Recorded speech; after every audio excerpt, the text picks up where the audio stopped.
What up, guys? Welcome to the Son of Wonder, and John Wick Chapter 4 has finally arrived. So let's conversationalize!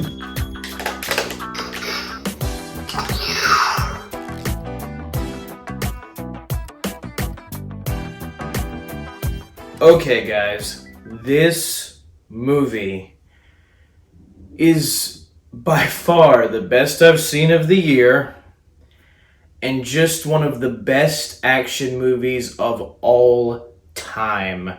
It's able to complement the story set up by the previous three films in such a way that doesn't feel like it's some unnecessary add-on, doesn't feel like anything was forced. It's just a natural continuation and a very natural ending and conclusion to the John Wick story. This is a spoiler review, so be warned. It's also a review that kind of might come out of nowhere to you guys just because I haven't talked about John Wick a lot. I mentioned it as an honorable mention for my most anticipated movie list of the year, but I actually at that point hadn't even seen any of the John Wick movies. I just love Keanu Reeves so much. He's actually my favorite actor. I had just never seen them before, so over the past few months I had watched all three John Wick films leading up to 4, and I got to see John Wick 4 in theater on IMAX. If you haven't seen it and are going to see it on IMAX. Every gunshot was enhanced. Every scene felt like it was happening in the theater. It was absurd. But it was such a privilege to be able to go see it in theater and just see the story play out the way it does. It feels like the final John Wick film, even though there's talks about a Chapter 5, this feels like the end. Largely because major spoilers, so be warned. 5, 4, 3, 2, 1. John Wick dies. Supposedly. I've read comments from the writers that it's meant to be a little ambiguous. I don't know for sure. He falls over at the end, and it's not clear whether it's his final breath. Then it just immediately jumps to Winston and the Bowery King at his grave. So, I don't really know. It seems like that's it. It seems like this is the end. But here's the thing. If this is the end, then I think they ended it in the best way they possibly could have. And John Wick kind of goes through sort of reevaluating everything that's happened before, with the audience, as the audience is reevaluating it in this movie. Throughout the entire series, he clearly doesn't want to be an assassin. He clearly doesn't really even want to be good as he is at what he does, of killing people. But he's drawn back in and back in and back in. The table will not let him go. And sooner or later, he just kind of has to wonder, is this my destiny? Am I just destined to just be stuck being an assassin? And this movie just kind of explores his choices. It explores the consequences of those choices. And it does it in a way that does not undermine John Wick's character. I feel like one of the biggest flaws of Hollywood today is taking characters that you know and love from previous years, spending time with them across different movies or TV shows, and then crapping on them. Saying they're depressed, saying that they made all of these mistakes and now they're just having to live with their own failures, and there really being not that much hope. They did it with Luke Skywalker in Last Jedi, Han Solo in Force Awakens, even Obi-Wan Kenobi to an extent in the Obi-Wan Kenobi TV show, all Star Wars apparently, but they've even done it with other characters across different mediums. And so this movie could have very easily fallen into that trope of well, we're going to try to deconstruct John Wick. We're going to try to, have him examine his failure and be depressed the whole movie. But it doesn't feel like that. He is examining his failures, but he's also examining the best ways to defeat the table. It's not like he's given up in any way. In fact, of all the characters in the movie, he's the one that is the most tenacious and with the most perseverance. No, I have to kill the table. They have to die because of what they've done to all of us, because of all the stuff they've made us do. And different characters get caught in the middle of that, such as Kane, played by Donnie Yen, played beautifully by Donnie Yen. Donnie Yen's acting in this movie, especially as the character of Kane, is just so phenomenal. From the moment he is hired to kill John Wick by the Marquis, the main bad guy of this movie, played by the guy who played Pennywise, not Pennywise, I don't know who that is, but Pennywise in the newer It films. So I haven't seen the newer It films, but based on how good of a job this guy does at being a bad guy, his name is Bill Skarsgård, I would assume he plays a really good evil clown. But from the moment the Marquis hires Kane, you just see Donnie Yen's portrayal of this character like so regretful of the fact that he has to go kill his very clear friend, John Wick, that he's hired to do this just to save his daughter. Just to make sure his daughter is protected. So that character starts off with that sympathetic part of him, but then he kills one of John Wick's friends, who he also has a history with. Like, all of these guys have history with each other. So it puts you in even more of a place of conflict. And that's what a story's supposed to do. It's supposed to give you characters that you either know clearly, like, oh, this guy's a bad guy, he needs to die, which is what the Marquis is like. Or it gives you characters that are more complicated, like Kane is. He's one of the best complicated, like on-purpose complicated characters I've seen in a movie. Because you really don't know how you feel about him. Like, yeah, he killed this one guy, but he's clearly friends with John Wick, and he's just trying to save his daughter. Like, how am I supposed to feel? Like, do I want him to die? Do I want him to live? Like, what am I supposed to feel about him? And by the end, the main guy you're upset with, the main guy you wanted to see get what's coming to him, is the Marquis. You just see him as the main villain of all of it, the guy who's manipulated everything just for his own gain, just for his own personal gain and to his own advantages. And you really, really don't like him. And so you have John Wick, your protagonist. You have, like, Donnie Yen as the conflicted guy. You also have this other character thrown in there. He's called, like, the different characters call him Mr. Nobody throughout the movie, because every time they ask him his name, he just says nobody. But he's also known as, like, the Tracker, apparently. He's a Tracker. And you don't know a lot about his character, but he's also another one of the characters that you're not really sure what side he's on in the movie. Like, you don't really know how to feel about him. Like, he's protecting John Wick a lot, but it's largely just because he wants more money. So the higher the price goes on John Wick's head, the more incentive this guy has to kill John Wick. But then near the end, John Wick saves the guy's dog. So then the Tracker's like, well, I'm kind of with John Wick now. He saved my dog, and so, like, honor among thieves kind of thing. Or in this case, honor among assassins. Added to that, with all these different character plot lines going on, Winston's plot line in this movie is very interesting. I had my criticisms when I watched the third one, Parabellum, John Wick Chapter 3, Parabellum, that it didn't make sense to me that Winston would betray John Wick so easily at the end of that movie. But in this movie, it seems implied that Winston wasn't actually trying to kill John Wick. He was just trying to do the most of what he had to keep the Continental in his possession. The ironic thing is that the very beginning of this movie, as a punishment for John Wick surviving what Winston did to him at the end of the last movie, the Marquis blows up the Continental. And there's several moments in this movie where you hate the Marquis more and more because he keeps kicking the dog. It's not like just one moment where he does something and you're like, oh, that was terrible, he needs to die. No, it's just racking up the entire film. Like, oh, you did this, now you need to die. Oh, you did this, now you definitely need to die. Oh my gosh, you did that, now you definitely need to die. It just keeps going. Because not only does he blow up the Continental, the New York Continental, which has been one of the most imperative and interesting parts of the John Wick story, starting from the first one. The idea of these places called the Continentals even existing, and the specific New York Continental being a place where John Wick has been able to go for a safe haven, where he's had friends there like Winston and like Sharon, played by Lance Reddick, who unfortunately passed away recently. They were able to have a in memory of Lance Reddick at the end of this movie, even though his death was very sudden and recent. So that was really cool to see. So it did have some emotional weight to it to see the Continental get just blown up. Just because it has been so important to the story thus far. Being the safe haven, being the home base, the good guy home base of this whole story, if you will. But then it just gets blown up. And then, as if that wasn't bad enough, then the Marquis kills Sharon.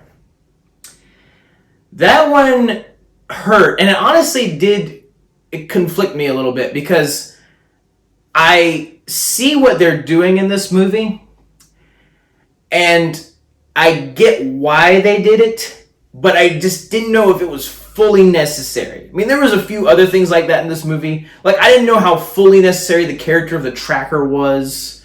So it's like, it definitely had some things that were in it that were like conflicting for me, but nothing in it that was like, oh, that just ruins it for me. Absolutely none of that. If anything, the things that conflicted me only made me think about the story more, think about how these things related to the story more, and think like, was that the best thing to do? Was it not the best thing to do? And I feel like the things that do that to you as an audience member are good. It's a sign that your movie is captivating and eye-catching. It's a sign that your movie can make you think. And that's what you want movies to do. That's what I feel most movies should be able to accomplish, is making you think on them for more than like 3 seconds. Like, oh, that was a good time. Like, no, like, well, should that character have done that? What should John Wick have done? Blah, blah, blah. That's a sign that it's a good movie. That's a sign that's a good story and a compelling story. But I think it's after Sharon dies that Winston like officially becomes good guy. That he's just ticked off at the table. He's ticked off at the Marquis, and he's just like, I may have betrayed John Wick, but I need his help now. And he is still my friend. And one of the parts I liked about it the most is that the first meeting John Wick has with Winston after Winston shooting him off the building at the end of the last movie, John Wick mentions nothing about that. He has no ill will towards Winston whatsoever. He just says, I'm really sorry about Sharon dying. I'm going to go kill the Marquis. But there's no ill will towards Winston. Like, it's as if it never happened. And I thought it was very interesting, but I thought it was a great display of John Wick's character. That even though, yes, John Wick can definitely get sore about stuff that in hindsight might not be the most important things, like his dog dying, when it counts, he still can realize who the real enemy is. He still is not petty or vengeful enough to just like, he doesn't kill every single person that has remotely crossed him. He has a heart and he has a mind, and he can tell which people are really the bad guys and which ones aren't. And he already had a good friendship with Winston, so that only further motivates his desire. Like, I don't really have any desire to even bring it up. You're my friend, and we need to help each other beat these guys. And that is exactly what they do. To get to the actual action part of this movie, there's a reason I call it one of the best action movies, if not the best action movie of all time. Because it does sequences, even the structure of the sequences in the movie, which ones come where in the timeline of the film. It catches you off guard a little bit. The awesomeness of the action toward the end of the movie. Because you start the movie, you get an action sequence at the Japan Continental. And that one is nuts.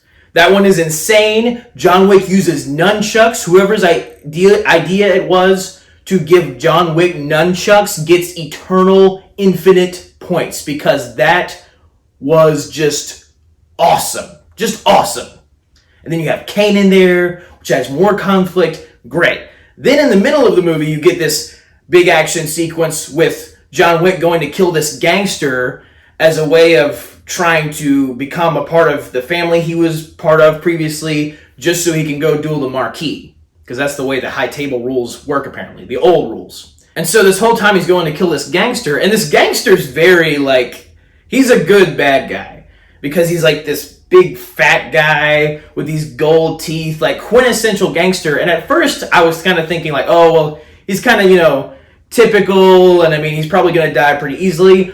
No, apparently he can actually fight, and he's actually able to hold his own quite well against John Wick, which I did not see coming at all, but apparently he can. He's really big, but he can fight still. He's not just a slob, and that was an extra addition of interest added to that character, which again is what movies are supposed to do with each character. But of course, John Wick doesn't have it and kicks him off a bridge so the dude falls on his head in the worst way possible. Yikes, but that's the way John Wick rolls, because he's John Wick. But anyway, those two action sequences happen, those two big ones. And then you get to the part where John Wick in the movie is about to duel the Marquis, but the Marquis substitutes himself as the opponent for John Wick's duel for Kane. So now John Wick has to duel Kane with some pistols. It's like a Western shootout, sort of. And so we're leading up to this. There's a moment where John Wick is at this church and Kane comes to visit him, and they talk about life. They talk about how they feel like they're doomed to this life of being an assassin, that this is never going to end. And Kane feels like he has something to live for because he's trying to protect his daughter. And John Wick is in this place of like, well, I want to be free, but this guy is kind of trying to just protect his daughter.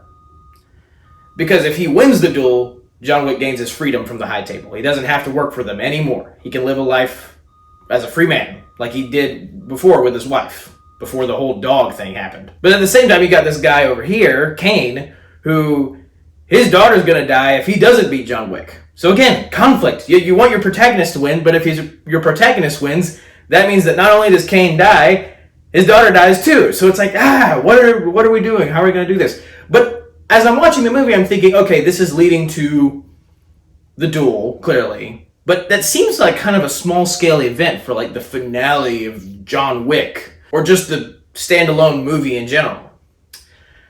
Then you realize that the Marquis has put an even bigger price on John Wick's head for everybody in Paris to go try to kick John Wick's butt, which of course all of their efforts are futile. But when I saw that, I was like, okay, now we're going to get some great John Wick action, and this is going to be a big, massive finale, possibly for the whole series. I was wrong. It was not a big, ginormous finale for the whole series. It was a big, ginormous, insanely infinite finale for all of the action genre and franchise.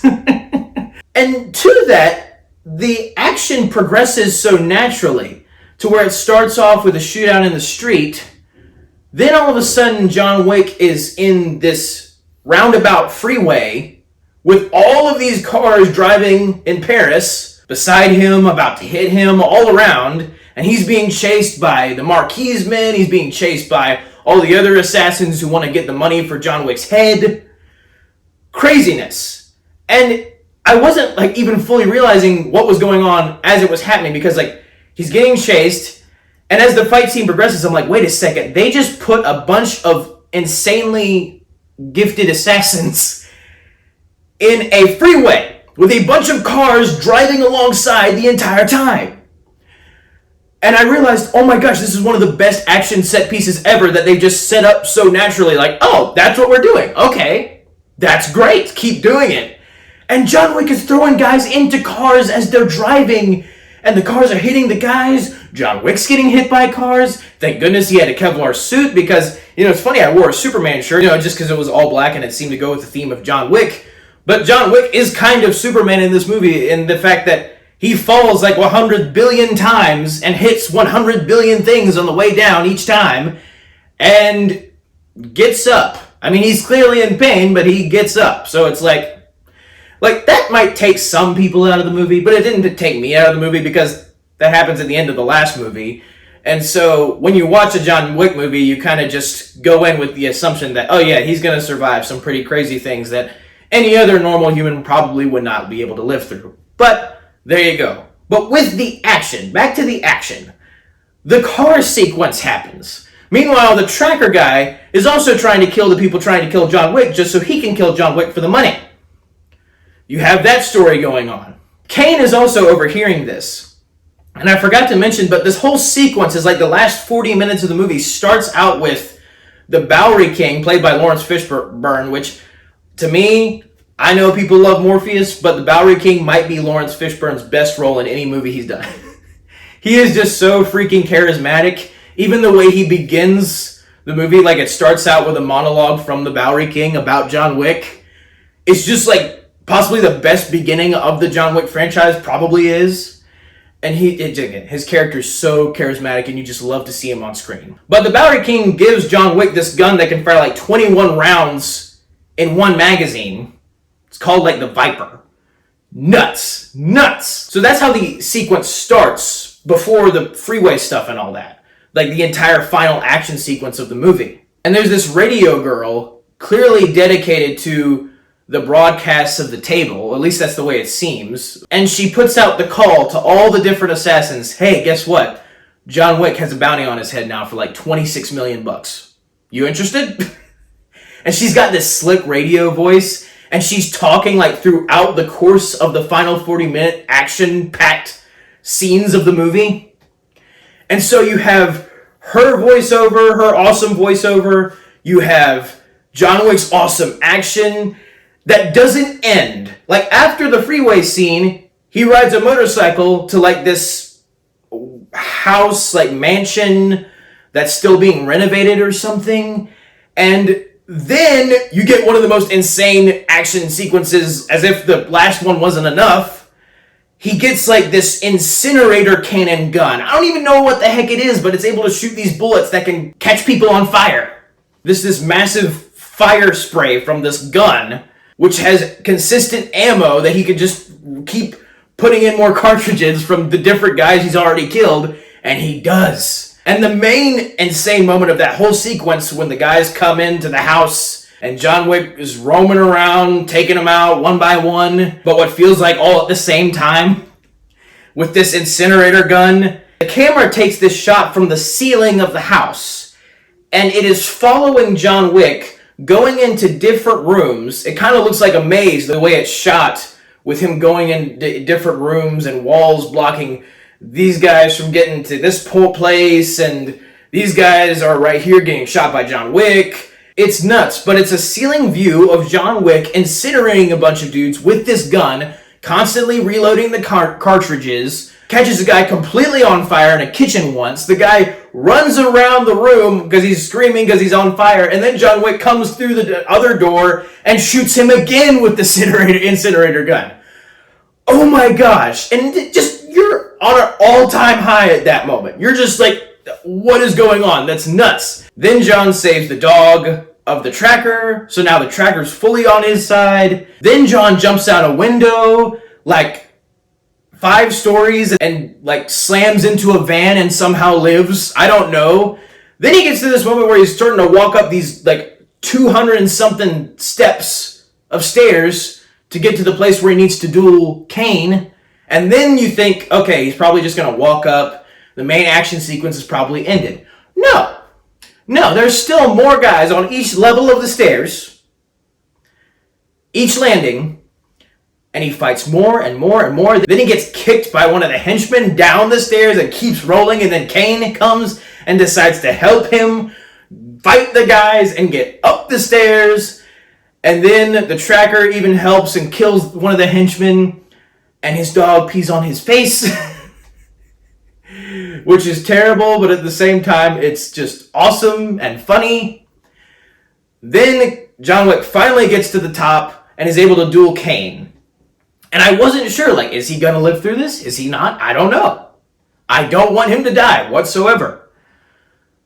But they have their duel, and by the end of it, they're 10 paces apart from each other. Clancy Brown's character, who Clancy Brown is in this, is like one of the Marquis' associates, but Clancy Brown's character clearly isn't really for the Marquis all that much. But his character says, fire! And Kane fires, and he shoots John Wick. And that is the lethal blow that eventually John Wick dies from at the end of the movie. Then the Marquis like, wait, Kane, wait. I want to be the one to do it. I want to be the one to kill John Wick. I want to be the one to say that I was the one who killed John Wick. So he goes, he takes his gun, he takes Kane's gun, he walks over to John, and he points the gun at him. And then you hear Winston go, you arrogant butt. He didn't shoot. And then at that moment, in the theater, I was like, wait, what? Like, I only had so much time to process what I heard. Then Keanu, who hadn't shot the gun in the duel, aims the gun at the marquee and just says, consequences, in classic Keanu voice fashion. And then, bam! And it is one of the greatest lines before the kill in any movie ever. It is amazing. And especially as a massive Keanu fan, especially as a person who Keanu is their favorite actor, this movie was just a treat for me. 100%. Just seeing him kick so much butt in so many different ways with nunchucks and incinerator guns, and then be able to have a simple finale like they did. Like, you compliment it. You complimented, like, all the insane stuff you just saw before this, it is only complemented and added to with this last simple one that just keeps ramping up the tension. Very simple duel. Each guy only has one gun.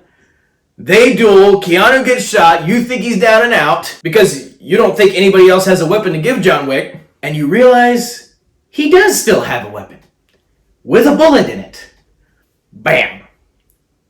So good. And meanwhile, you have the tracker watching all of this and just being like, oh, that was great. That was great. And just, again, that slight edge of comedy to complement certain scenes. Like, I feel like so many of these moments are only just complemented by the next scene after it, which is exactly what you want in a movie.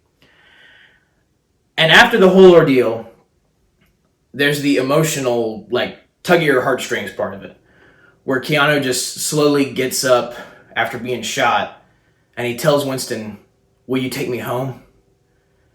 And Winston, with tears in his eyes, he's like, of course, John. And John Wick goes out. I keep switching from Keanu to John Wick just because they're very synonymous in my head. But John Wick goes, walks down the stairs, sits down, and his last thoughts are about his wife. And I'm like, sitting in the theater, I'm like, don't fall over, don't fall over, don't fall over. And then he falls. And then it goes to his gravesite. And before, John Wick said he wanted his gravestone to say loving husband. And you see loving husband on the gravestone that Winston gave him. And it's Winston and the Bowery King. And the Bowery King has John Wick's dog, his last dog that he had on a leash from the previous movies that he got at the end of the first one. And the Bowery King's like, do you think he's in heaven or heck? And Winston's like, who knows? And he just puts his hand on the grave and he just says, farewell, my son, and then walks away.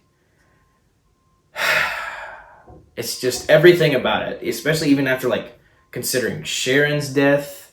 And the whole reason that conversation about the gravestone, like what you put on your gravestone, got started was because of him. Like, Winston said that the only word he could think of to describe Sharon, like to sum up his entire life, was friend, which is already so beautiful. And then you have loving husband on John Wick's gravestone, and then they just walk off, and that's the end. And it's just like, it's one of those movies that you hate the way it ends, and you love the way it ends at the same time. Complemented so well to the previous movies. The ending complements everything that came before. This movie, so good. And then you get a post-credit scene at the end where Donnie Yen's character, Kane, after being free from the table, because he technically won the duel, so he still got his freedom, is starting to walk over to see his daughter, and he has flowers in his hand. And then the daughter of the guy that Kane killed earlier in the movie, who swore vengeance against him, slowly comes up to him and has a knife in her hand, and then that's the end of the shot. That's the end. You don't know what happens after that. It's like the sickest tease. It's like, how dare you do that to me? No, you don't know.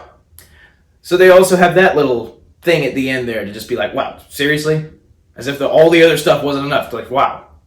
But no, this movie, its story, its characters, its action, everything about it, it's what a sequel is supposed to do. It's supposed to, I feel like it stands on its own by itself, but it also complements its previous movies so well. It finishes out the story so well. I don't think I've ever seen a movie, a sequel mainly, be able to accomplish all the things that this movie accomplishes to the quality that it does. It is just, it's superb. It's gold standard. But that is my spoiler review, in-depth spoiler review of John Wick Chapter 4. Cannot tell you guys how excited I am to have seen a movie that I was able to walk out of the theater and go, wow, that was awesome. Solid 9 out of 10. Flipping phenomenal. Go watch it, especially in IMAX. Thank you guys for watching. Have a very blessed day. May the Lord be with you. May the Force be with you. Goodbye. And that's a wrap.